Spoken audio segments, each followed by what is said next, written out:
Okay, right. Question 3. So this topic, it includes it in the description. This is about compound interest. And one of the words that can confuse students is the word per annum. All right, so this is per year, every year. All right, so what we're doing, we're putting some money into an investment. So on July the 1st, 2004, so we've got the 1st of July 7th month, 2004, we are investing some money into a bank or something. He's investing £2,000, so that goes in. We've got £2,000, and then after a year, per annum, after 1 year, we have some interest added. Some money will be paid to us for investing our £2,000. They're going to give you some money back for doing that. That's the incentive for doing it. But they're going to give you 5% of your investment.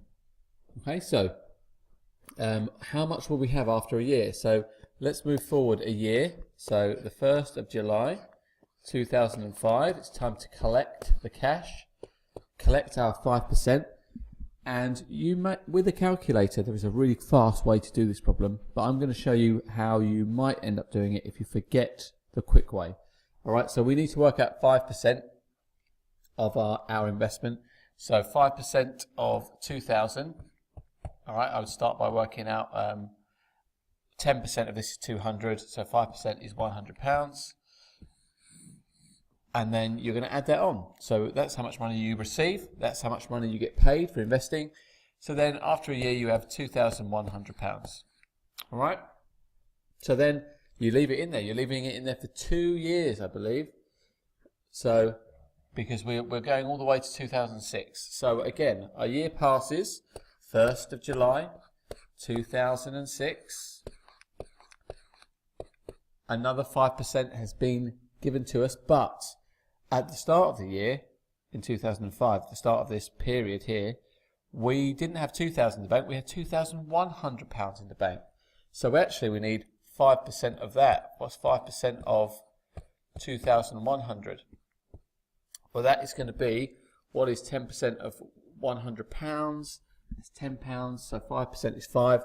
So it's going to be £105 to add on.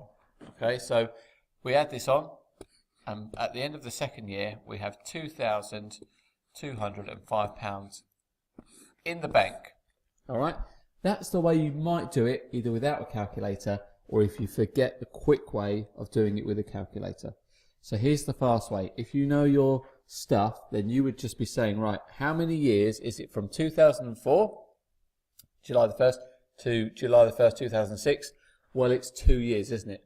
It's 2 years. So I know I'm investing for 2 years. That's important. What's the interest rate? The interest rate is 5%. What is the multiplier for 5%, for adding on 5% to something? If you know your multipliers, 5%, if you want to add 5% onto a figure, you need to times by 1 to get your money back, plus 5%, which is 0.5. So that's the multiplier of adding 5% onto something. Not finding 5%, adding it on to an amount straight away. So you would say, right, I put £2,000 in, and then I want to add on 5% for 1 year, and then I want to add on another 5% for the second year.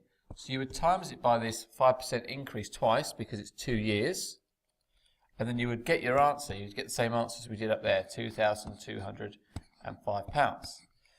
If you're super good and you know your power rules, times it by something, the same thing twice is like, squaring it, isn't it? Using powers instead of writing it out the whole time. You can even be quicker and put 2,000 times 1.05.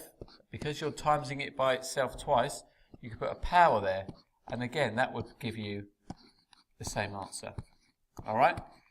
The beauty of this, if you can do it this way, it makes your life so much easier, because if it was like 15 years, you could just put a 15 in the power and it would do it all for you straight away. You wouldn't have to keep doing it 15 times or keep working it out year after year for 15 years.